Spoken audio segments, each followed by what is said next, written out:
Good day. Welcome to Conversations with Us, a space where we discuss occupational therapy related topic. My name is Mapule Masamola Ralihika, your host. With me today, I've had the pleasure to introduce Dr. Enoch Ramano, an occupational therapist, PhD in occupational therapy. Welcome to the channel, Dr. Ramano. How are you? I'm fine, and you, Mapula? I'm good, thank you. Nice to meet you. Lovely Yes. to meet you too. I've heard all good things about you, so it's been a pleasure. Okay. Before we start, I'm just going to let you introduce yourself and tell everyone all about yourself and what you do. Okay. As you mentioned, I'm Enoch Ramano. I'm an occupational therapy graduate from Medunsa. It was still Medunsa that time. Now they call it SMU. I know I'm our Medunsa graduate as well.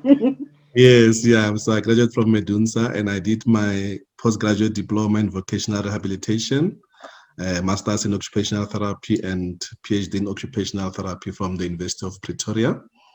I've been in private practice. I worked at various hospitals, but currently I'm in private practice. So I've been in private practice from 1996.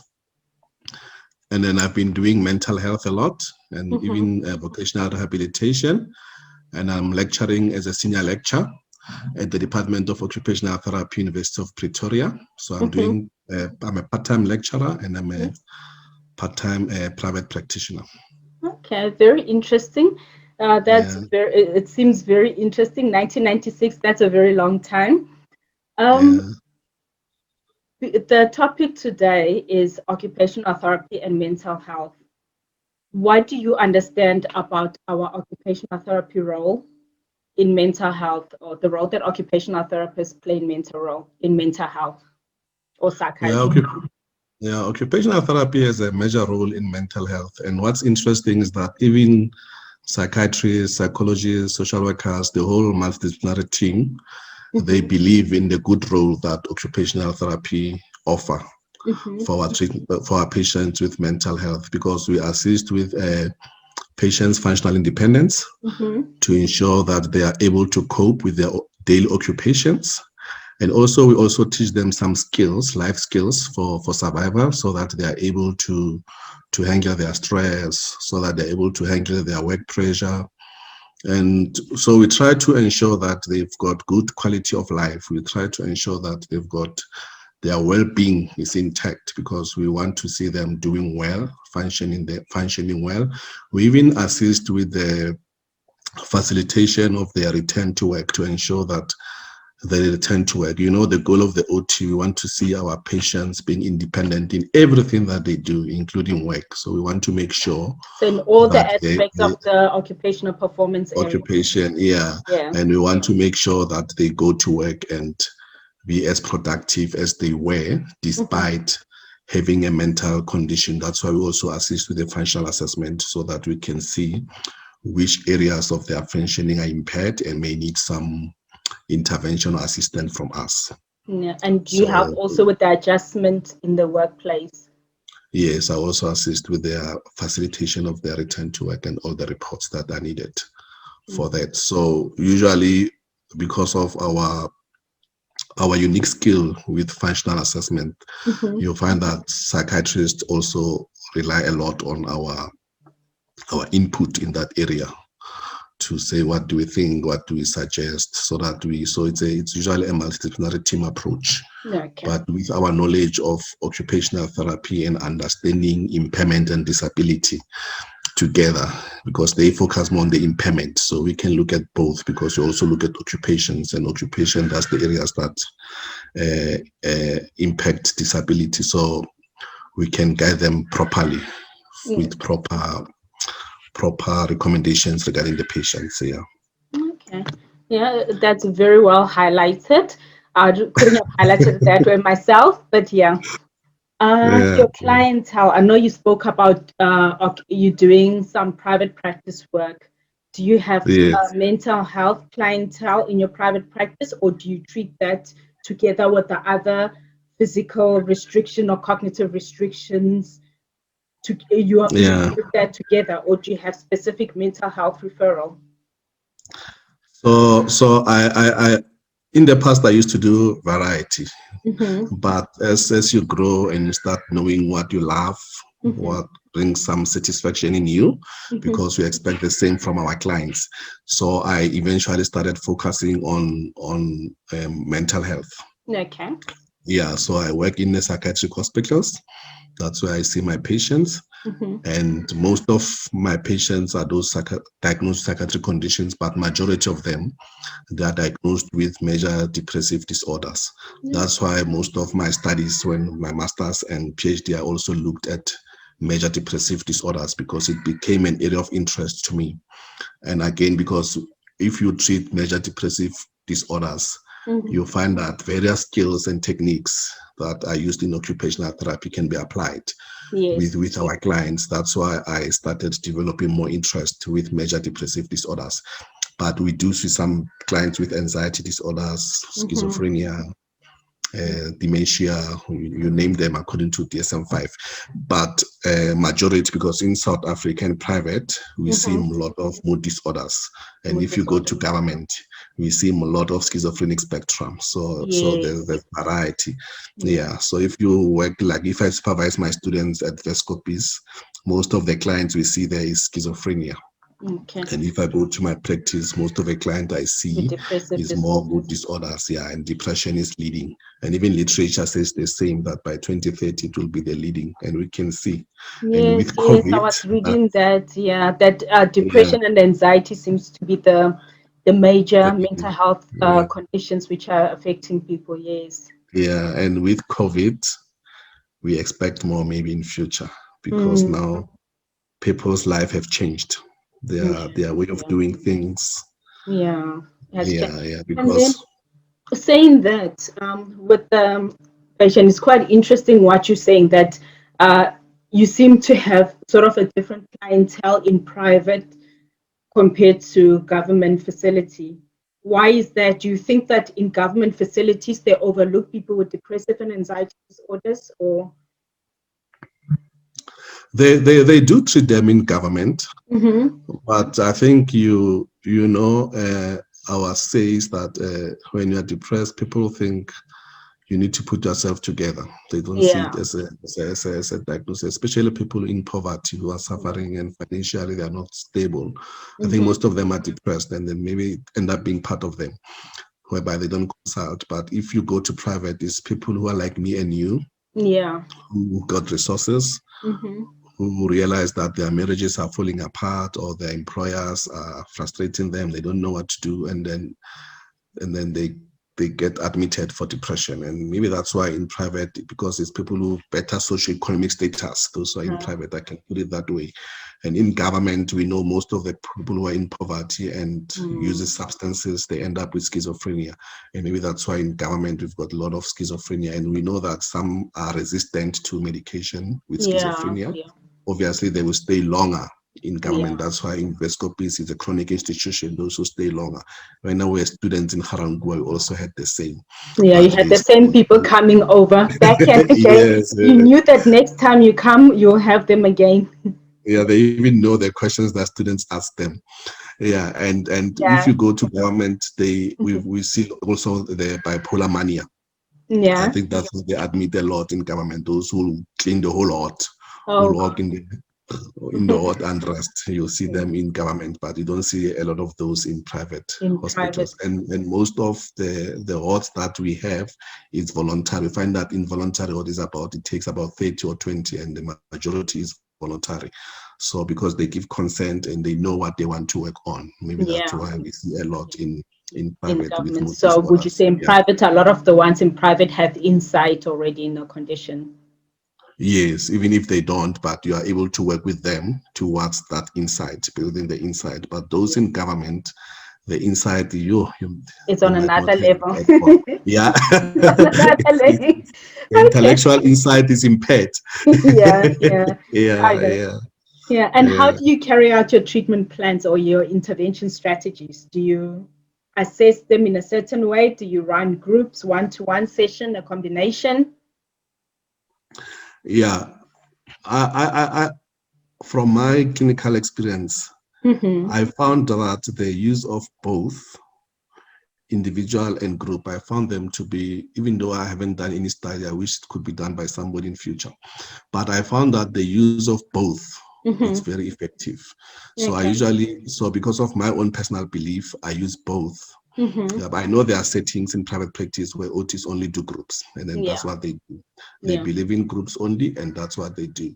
But I believe in the use of both because I found that if I know them individually, which I do that individual treatment, when I do the group, because I already know them, it also helps me a lot in facilitating those groups because I know what I'm trying, and because I know each one of them, I know what to tap Individually. on. Yeah. Yeah, individually, I know individual needs, which I address them individually and which I address them in a group setting as well. Yeah. So I found Yeah. the use of both to be effective. So obviously, we start with the assessment. I'll do individual assessment, know the Yeah. patient, what are the problems, what are the limitations, Mm-hmm. those more, what are the needs, all those things. I have a clear picture of who is this person and where must I go? Because if I have a clear picture, I know where I'm going with this person. You I know can my formulate goals, more my smart objectives and goals. all that. Yeah. Yeah, smart goals. They call them smart goals. Yeah. So I can formulate my clear smart goals with them so that I know because usually medical aids give them 21 days. Oh, okay. But when we treat them, we try to treat them as quickly as we can, maybe a week or two, let's say 10 days, so that we save some days for them. If something happens, they can come back.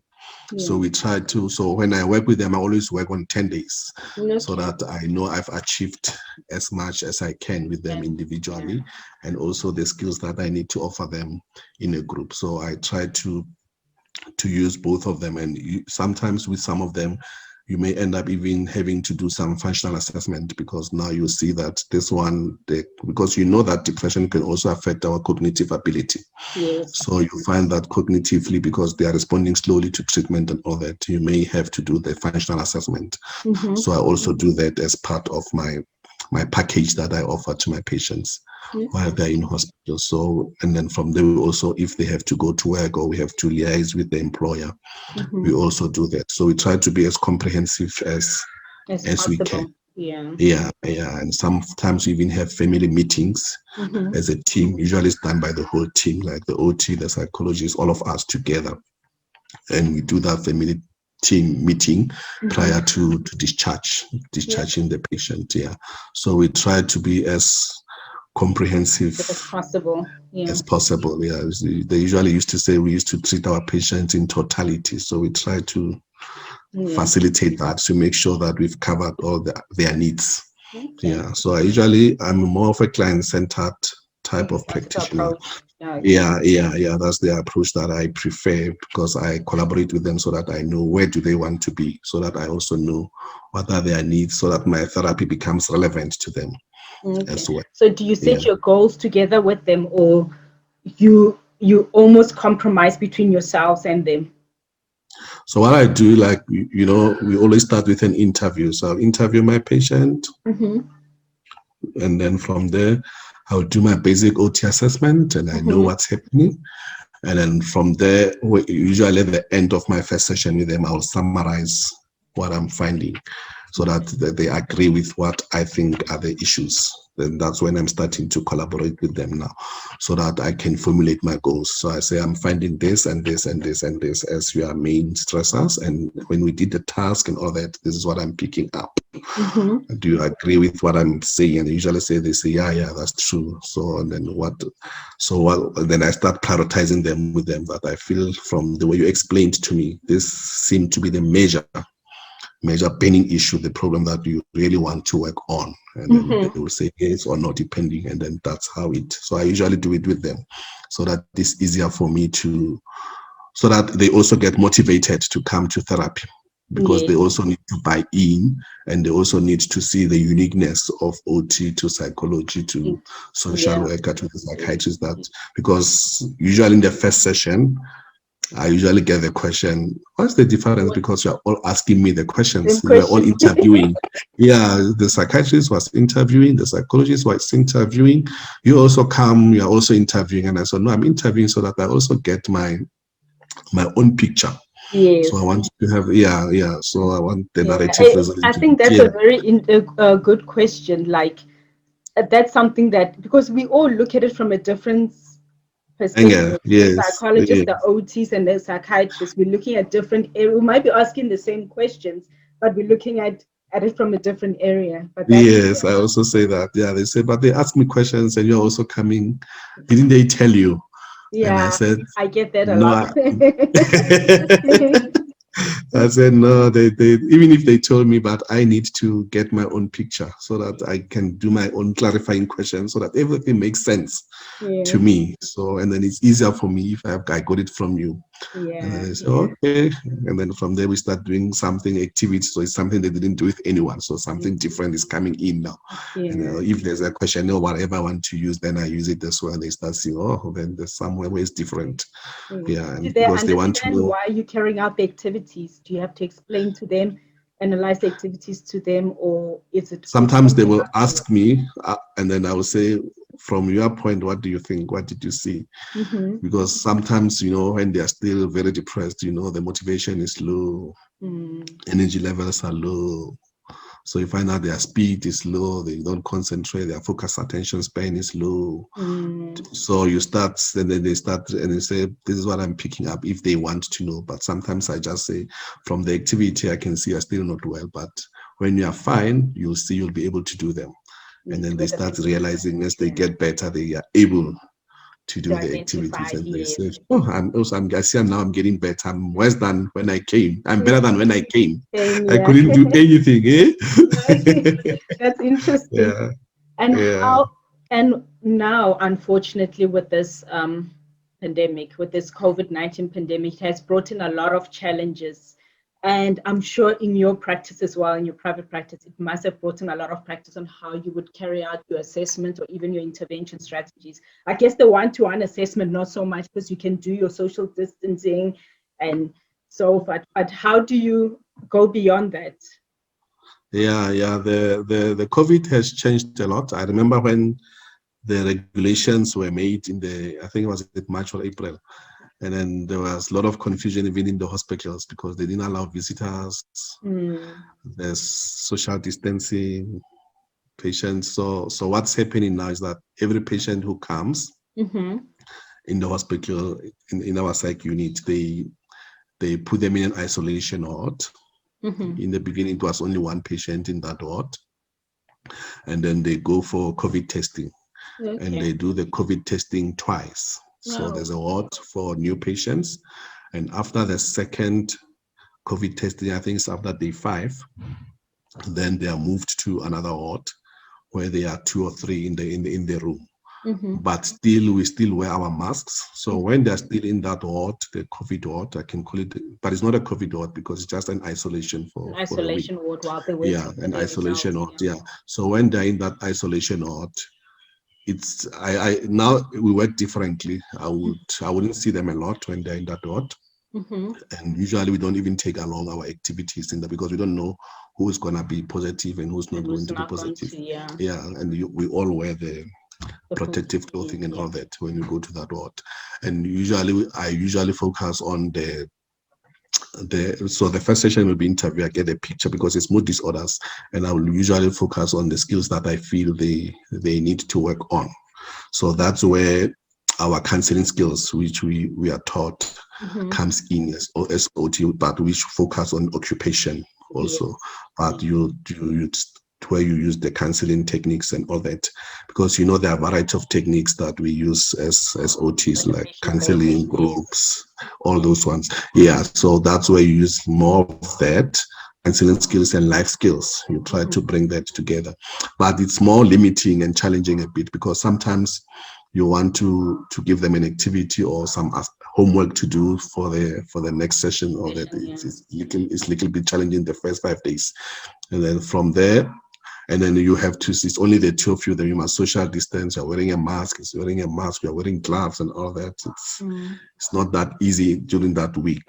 And No. then when they go to the open order now, where now there are 3, that's where they can start attending the group program. But Sessions, also yeah. even in the groups, they are few compared to before. I think we've gone to, from the numbers we were treating now, I think I can say we're treating a quarter of what we're Okay. treating. Wow. Yeah, because So your sessions are of taking COVID. longer than you have longer Not days because than the before. numbers have gone down, because the ward that would take for now It will in take. isolation, it takes one.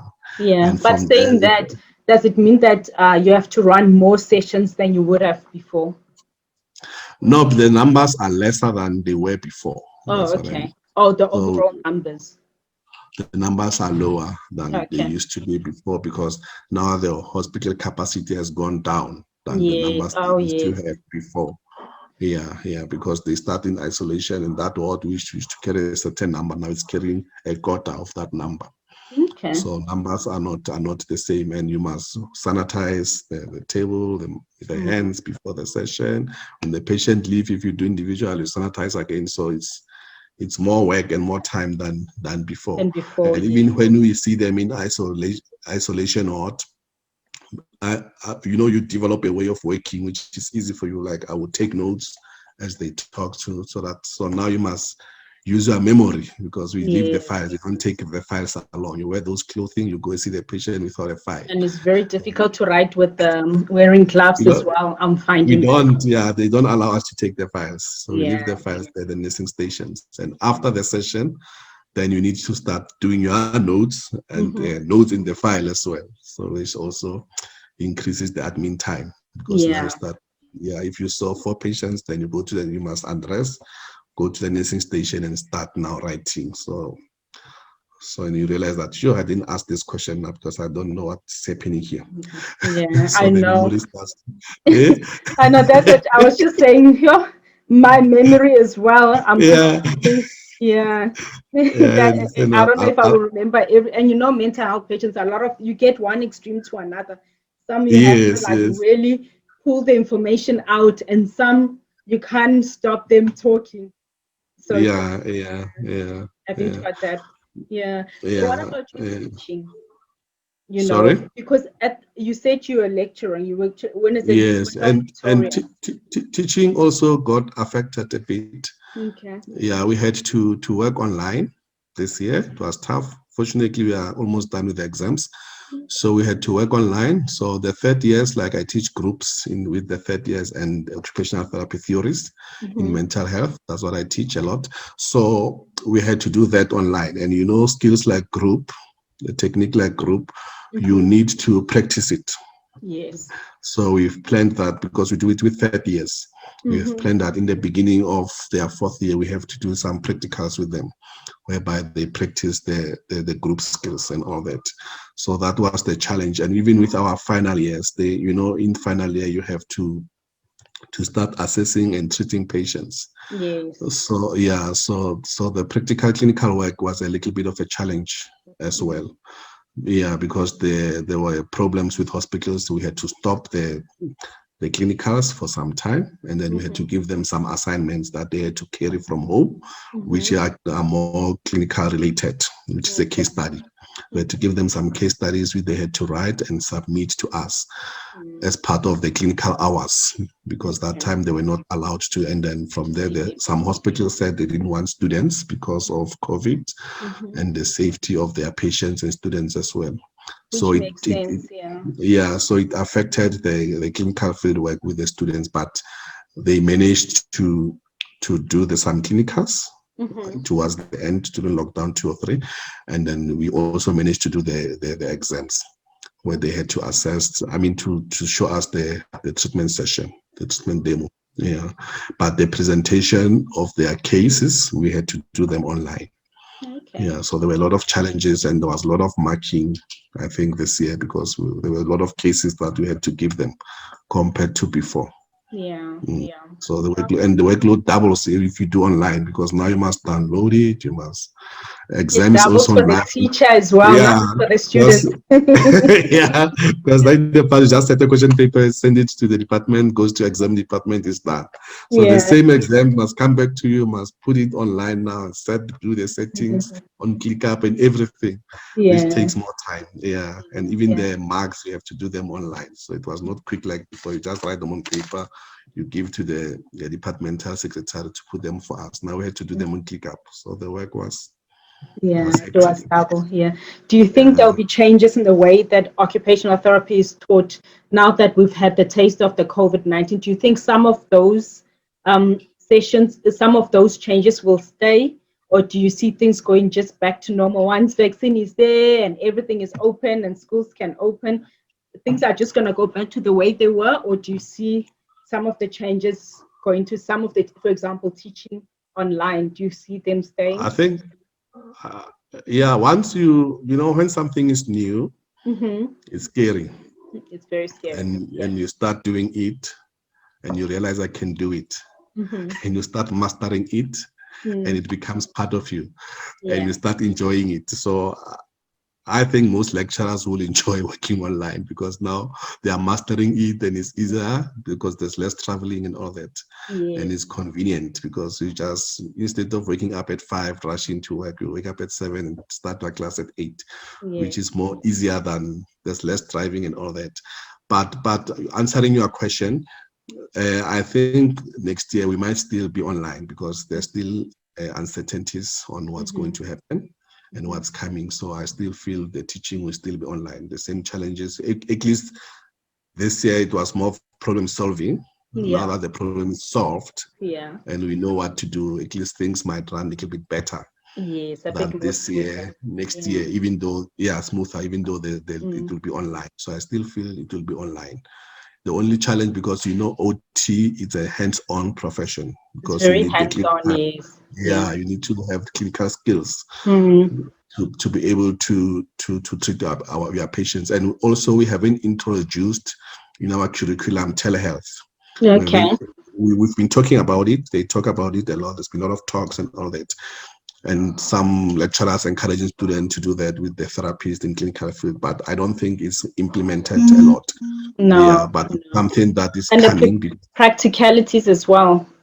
Yes, yes, yes, yeah. No. I think, yeah, because I know even our association also had some debate about it, whether are we an essential service or not. Mm-hmm. Those talks and all that, and then and even some medical aids were offered to pay a certain portion for telehealth. So Okay. I think telehealth is introduced, Okay. and there might be some OTs who are doing it. I'm not one of them yet Mm. because we'll do tomorrow. Yeah, but there's an opportunity for it. It might come in the near future as another way if this COVID is still a challenge. Yeah. Yeah, Okay. yeah. No, it's quite interesting. So do you know the link? Do you think the link between how OT is being taught to how so to when the students graduate and they go into the working world, do you think there's a gap there? Because I find that with regards to placement of students, I can only talk about Medunsa as a Medunsa graduate myself, Mm. is people go to university. Our placement were all in, let's say, public sector, like Bukhura took Tabamopo, obviously Mm. do Vescopis because yeah, that was. But do you think there needs to be a change and people should actually look at placing some of the students in the private sector? What are your thoughts about that? Yeah, in Ethiopia, I don't know, fortunately or what, our placement is varies. So there are those who go to Vescopis, there are those who go to private practice. So there are some students that we place at Vista in Denmark. So it's Okay. a private facility. Yeah. So we use different settings for them Okay. to learn the practical skills. And then they also had a month where they call it elective, where they Okay. do the elective. So during the elective, they were allowed to go and do something on vocational rehabilitation or work module. I think we Okay. call it work module at Medunsa. They Mm-hmm. had to go do something on the work module, and they also had to do something on PEDS. Okay. So they just choose anywhere, whether they go to a private practitioner who's a PEDS OT and then they do some PEDS skills there, or they go to an OT who's doing vocational rehabilitation or medical legal practice to learn how they assess and all that. So we had an elective. So in that elective, most of them, they would go to private facilities. But there are those students who are also fortunate enough that during their clinical placement, they go to private facilities in mental health, like Vista and Denmark, where they learn about groups and other things. for Yeah, I their think that's quite. so and the settings that I think you are aware, the settings are different. And even, and even the focus of intervention will vary, because if you Very. go to Vescopis, it will be more activities, I think, or Harangua, Is because they are viscopy what? love Is it acute, chronic, chronic? Okay. and even Harangua, because it's acute and they're low functioning. I think the use of activities a lot Okay. will be the main focus. And in private, you find that life skills are also an addition. I'm not saying they don't do them in Harangua and others, but I'm just saying life skills might be a major focus in private practice. Even the use of activities also, we know is very, very, very important and beneficial for us to see their level of creative ability. I'm reminding you of creative Yes, I ability. remember level of Bona the toy. I don't think even if I ever wanted to, I would ever forget Kill Hofner and Bona the toy. Yeah, I because like they were emphasized. they were Yeah, emphasized. yeah.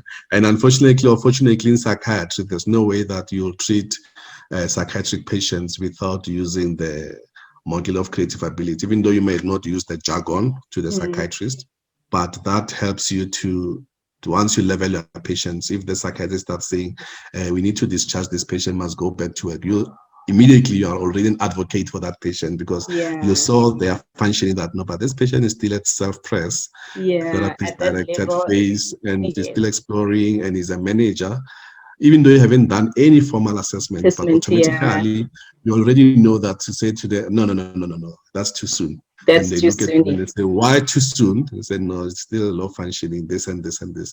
You are using the Vona jargon, and they say, Yeah. oh, we haven't seen that, because they never see them in activities. You are the only one who sees them a lot for Yeah. doing something. So the doing is very important for assessment, and it's very important for intervention.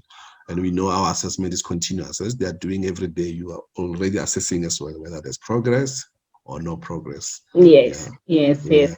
Yeah, so it actually quite helps with knowing where to start your intervention strategy, knowing what yeah, level of creative ability they are in. Yeah. yeah. It Okay. helps with your grading and all that. Yeah. Yeah. And I see that there's not enough mental health OTs. And what I found quite interesting was that the mental health OTs that I came across were predominantly men, the ones who are interested in mental health. I've interviewed 3 OTs so far in mental health, and they're all men. I don't have a lady mental health OT. Do you know what? Why is that? I would have thought that you guys wanted to use your muscles and be lifting people in physical, but it seems to be the other way around. The women are the ones who are going to the physical, and the men are going to the mental health. You know? Yeah, I'll just share a story first before I answer the question. I don't know if the story will answer the question. Okay. But when I started my private practice in '96, I started it. I was coming from the mining hospital, Okay. so I started it as a hand therapy practice.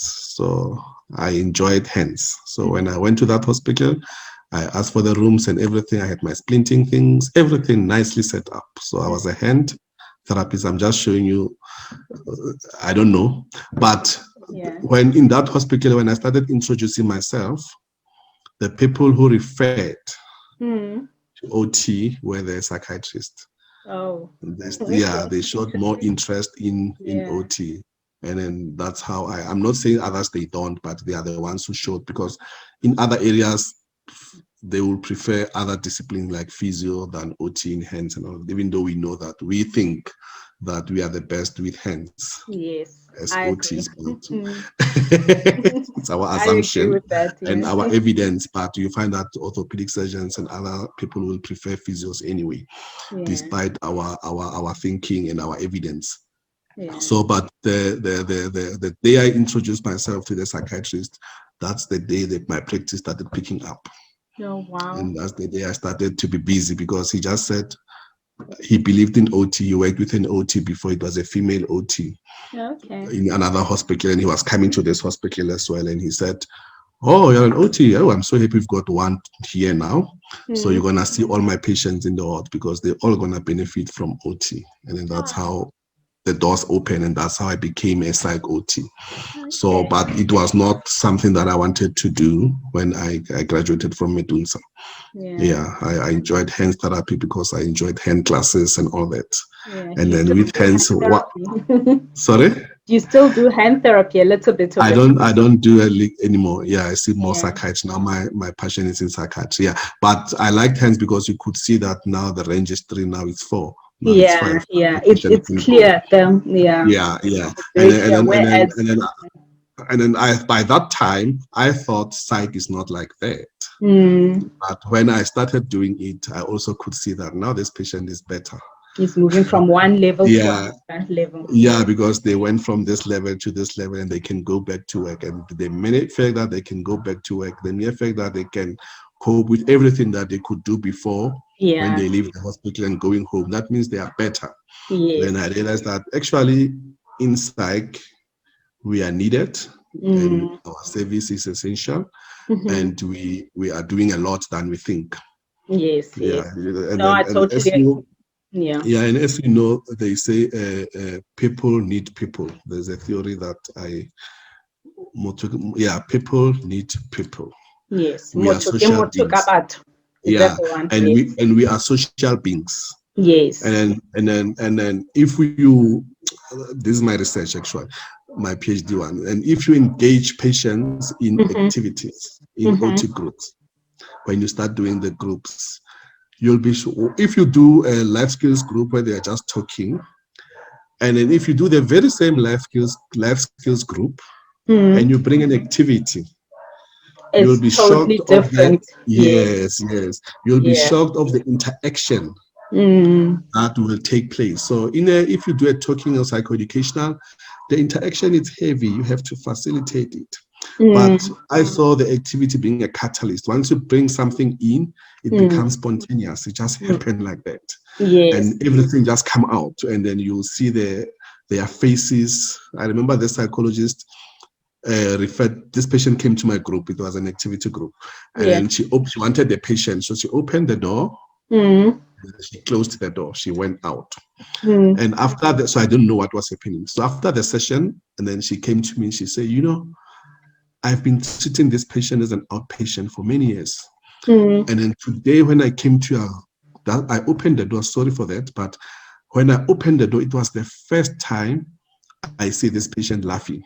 So we're doing a leisure activity group. He says, when I opened, I saw this patient laughing. I've never seen her smile all my life. That's why I closed the door and I went back and I tried to reflect, did I see the right thing or not? So that's where you also see the power of an activity. Of activities. OTs, I know they undermine them, but activities are very powerful. Very important as well. Very, very important. And it's our uniqueness. That's what makes us to be different from others. Yes.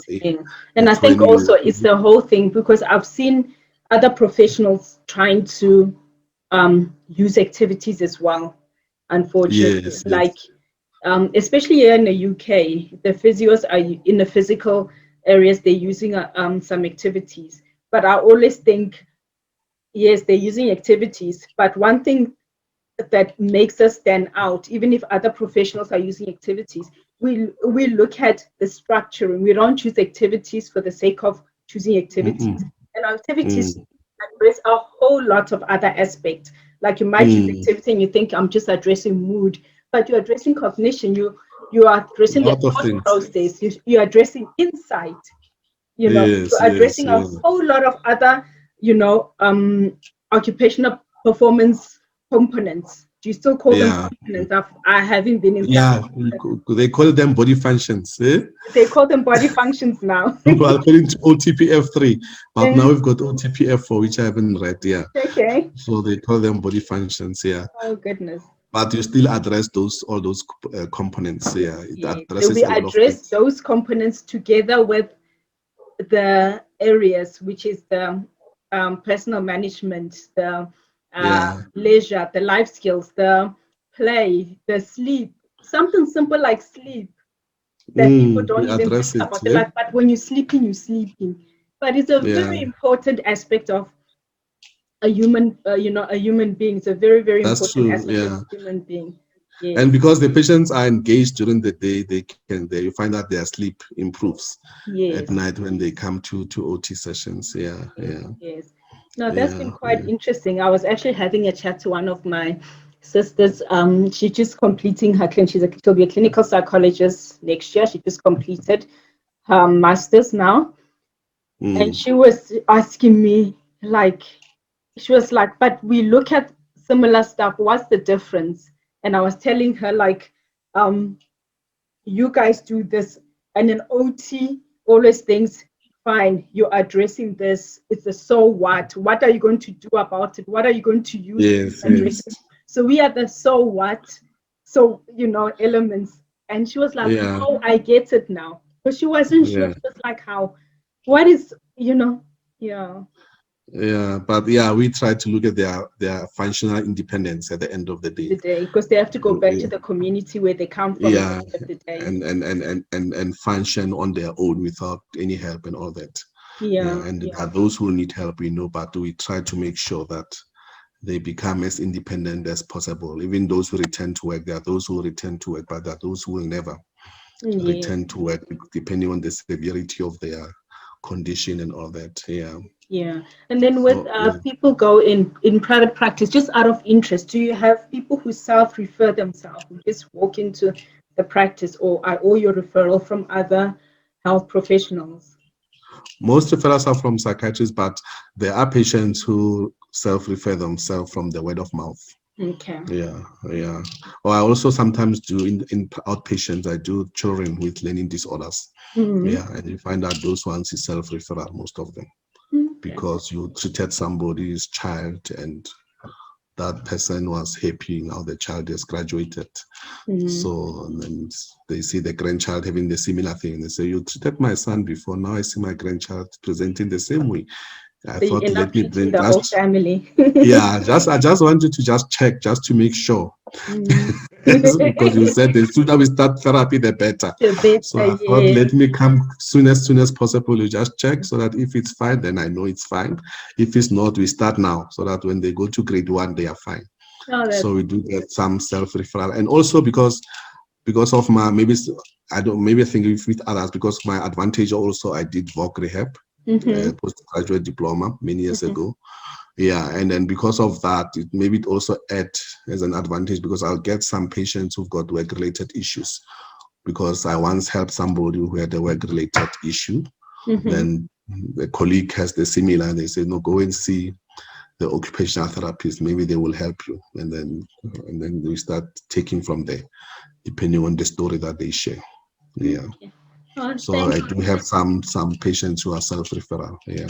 Okay. Oh, that's good to know. That's good to know, because it is quite difficult to explain what occupational therapy is. People still, I think, until you've had a positive input with them, it's quite difficult to, To explain it, explain yeah, what because I know some patients, the first thing they say, what are you going to do?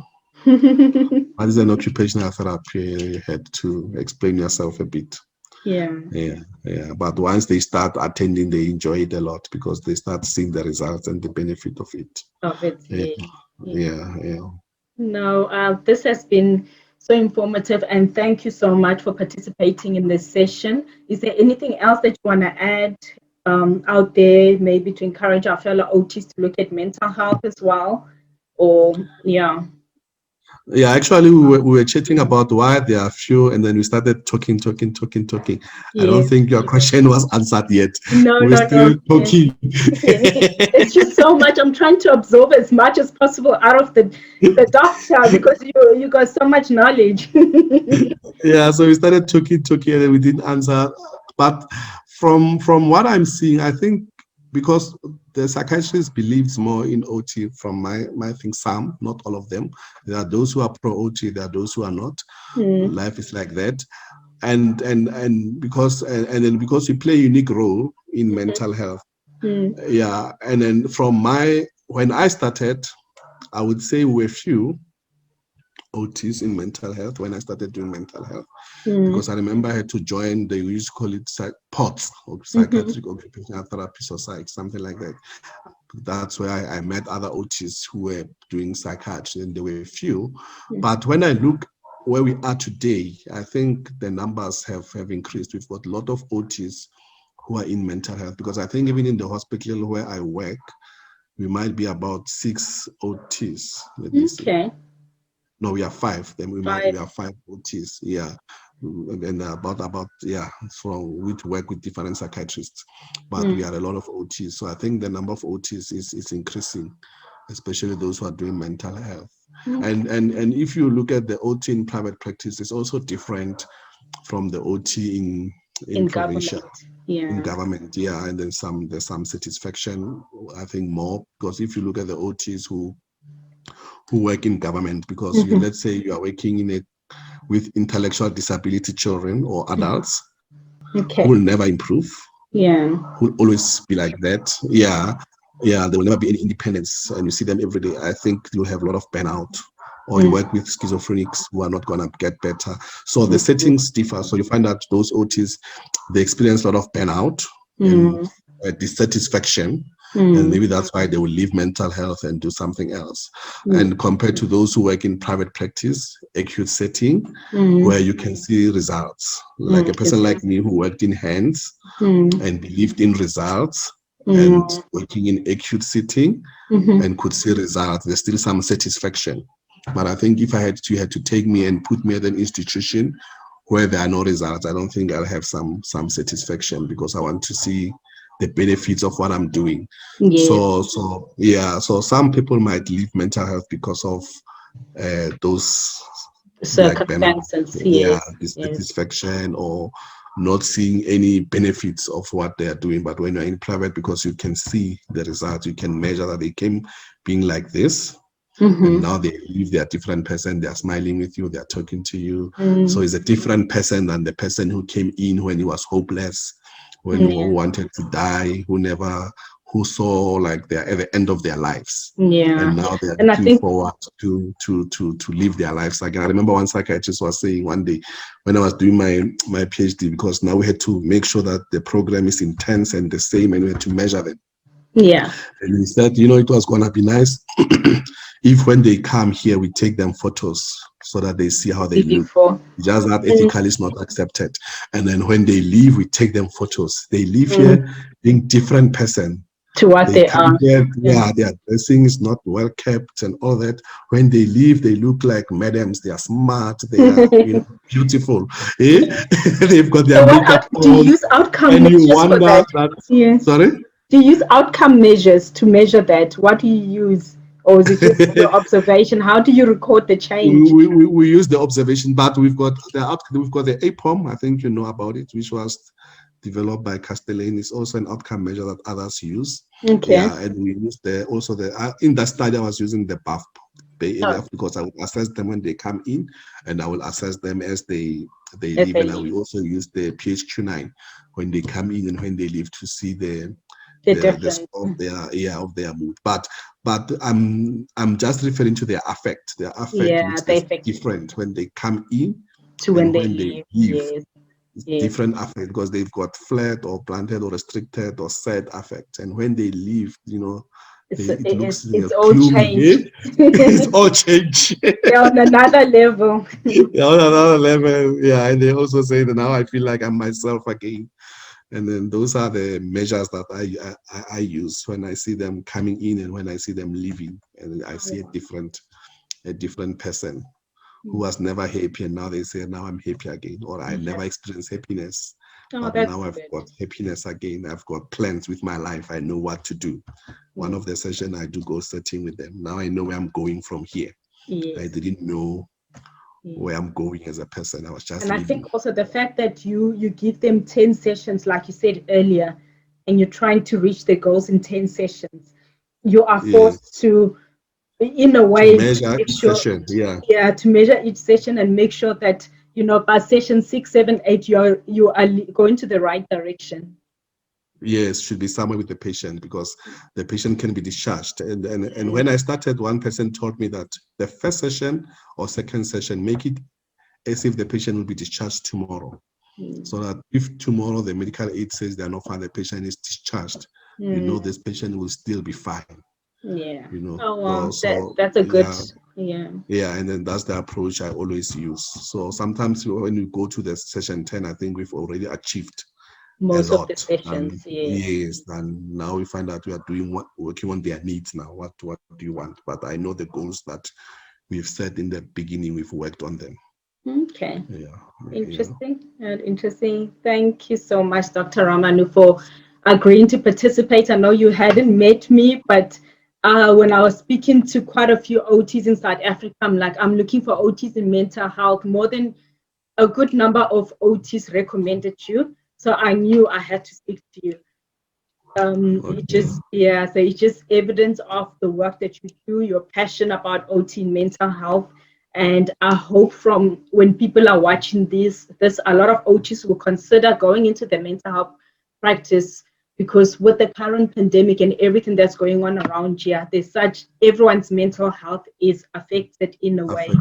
In a way, like our lifestyle, all this working from home. I'm working from home today, so all this working from home, it just mess up your whole routine, and your mental health will get impacted in a way. So not just looking at well-being sessions for mental health patients, but also for professionals as well.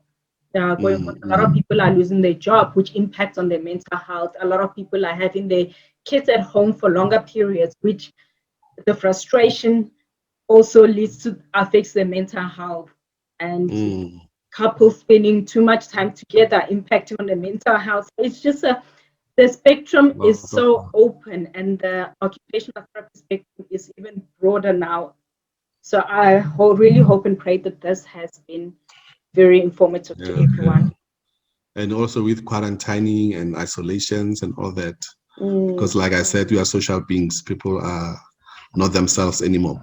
No, they're not. Yeah. And then even be like working from home, being at home most of the day, their occupational profile is affected a bit, because there's a lot of changes in their lives, which is a big challenge, and which might increase a need for mental health in future. I think we might have more clients who will benefit from OT to restructure their occupational profile, or to help those vocational counseling for those who are retrenched or fired and all that, who are hopeless and think it's the end of their lives. So OT might be of importance. Even relationships, like you were saying, they start fighting with their husbands because they're not used to being together at home. But if you can, yeah. So if we restructure their occupational profiles, and then maybe it might help a bit for them to be able to be together. Yeah.